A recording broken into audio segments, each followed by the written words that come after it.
বিশাল ছক্কা হাঁকিয়ে 50 পূরণ, সঙ্গে জেতালেন দলকেও। সাব্বির রহমানের পর এবার জয়ের নায়ক শামীম পাটোয়ারি টপ এন্ড টি-20তে তুললেন ছক্কাচারের ঝড়। দিশেহারা ক্রিকেট ভিক্টোরিয়া 2-4-3 ছক্কায় অপরাজিত 51 রান করে দলকে জেতালেন শামীম। ইরফান শুক্কুর 32 বলে 43 রানে রাখেন দারুণ অবদান। ব্যাটে বলে দুর্দান্ত পারফরমেন্সে ক্রিকেট ভিক্টোরিয়াকে উড়িয়ে দিল বাংলাদেশ হাই পারফরমেন্স ইউনিট। টানা 3 জয়ে টাইগাররা এখন পয়েন্ট টেবিলের শীর্ষে।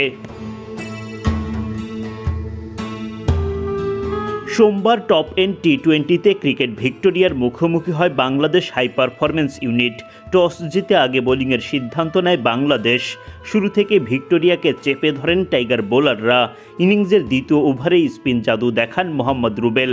ক্যাম্পবেল ক্লাওয়েকে ক্লিন বোল্ড করে মাঠ ছাড়া করেন। দলীয় 4 রানের মধ্যেই প্রথম উইকেটের দেখা পেয়ে যায় বাংলাদেশ। দ্বিতীয় উইকেটও আসে রুবেলের হাত ধরে। এবার তিনি বোল্ড করেন ব্ল্যাকফোর্ডকে। এরপর 22 গজে চলতে থাকে রাকিবুল হাসানের দাপট। নিজের প্রথম ওভারে জোড়া শিকার তার। রাকিবুলকে উড়িয়ে মারতে গিয়ে শামীম পাটোয়ারির তালুবন্দী হন রজার্স। এরপরের বলে ডিকসন ডাউন দ্য উইকেটে এসে স্টাম্পিংয়ের শিকার হয়ে সাজঘরে ফিরে যান। রাকিবুলের বলে ডাউন দ্য উইকেটে এসে উইল সুদারল্যান্ডও স্টাম্পিংয়ের শিকার হয়ে মাঠ ছাড়েন। উইকেটের পেছনে গ্লাভস হাতে দারুণ দক্ষতা দেখান ইরফান শুক্কুর। চমৎকার একটা রান আউটে আরিয়ান শর্মাকে আউট করেন আরিফুল ইসলাম। মাত্র 84 রানে 6 উইকেট হারায় ক্রিকেট ভিক্টোরিয়া। তাদের সপ্তম উইকেট তুলে নেন আব্দুল গফফার সাকলাইন। মোহাম্মদ রুবেল তার চতুর্থ ওভারে শিকার করেন আরও 2টি উইকেট। 4 ওভারে মাত্র 15 রান খরচায় 4টি উইকেট তোলেন তিনি।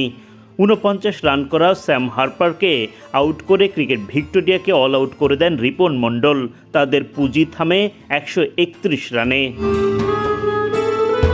ক্রিকেট ভিক্টোরিয়ার দেওয়া 132 রানের লক্ষ্যে ব্যাট করতে নামে বাংলাদেশ। ওপেনার হাবিবুর রহমান সোহান 3 বল খেলে রানের খাতা খোলার আগে আউট। 9 বলে 2 ছক্কায় 15 রান করে মাঠ ছাড়েন আরিফুল ইসলাম। ওপেনার জিশান আলম 9 বল খেলে করেন 11 রান।